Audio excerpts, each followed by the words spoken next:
المكاسب الجديدة في المشهد الثقافي بولاية مدنين كان منتظر مشي معهد جهوي للموسيقى مش ينطلق في نشاطه في آخر شهر أكتوبر، لكن تأخر انطلاق هذا المعهد اللي تشرف عليه المندوبية الجهوية للثقافة بولاية مدنين في مطلع شهر ديسمبر. علاش التأخير؟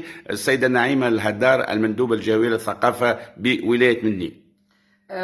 مع كل أسف التأخير، وصار بعد اعتراض مجموعة من الأساتذة، خاصة أستاذة منهم مترشحة، نقول مش أستاذة مترشحة للتدريس بالمعهد الجهوي للموسيقى.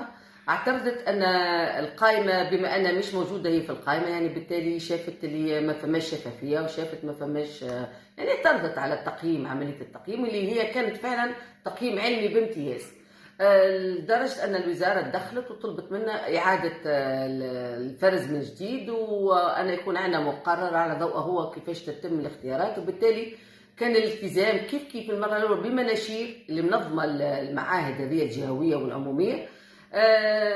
عملنا جلسة أخرى على مستوى جهوي، خاطر في الأول ما كانش على مستوى جهوي، عملنا جلسة على مستوى جهوي واستدعينا فيها يعني الناس اللي المفروض يكونوا من خلال المنشور موجودين فيها لجان، وتم في الاخر يعني اختيار 6 اساتذه بناء على ان ما رسموا عندنا كان 44 في الوقت اللي كان في الاول كانوا مسجلين عندنا 109. مع كل اسف يعني نتمنى الاعداد يرتفع باش نجموا نضيفوا اساتذه اخرين، على خاطر احنا مستعدين ان نختاروا 10 اساتذه، لكن مع ان شاء الله يا ربي الاهالي والكل يقبلوا على الترسيم باش نجموا يلتحقوا يعني، وان شاء الله الانطلاقه باش تكون النهار 4 ديسمبر الاثنين القادم.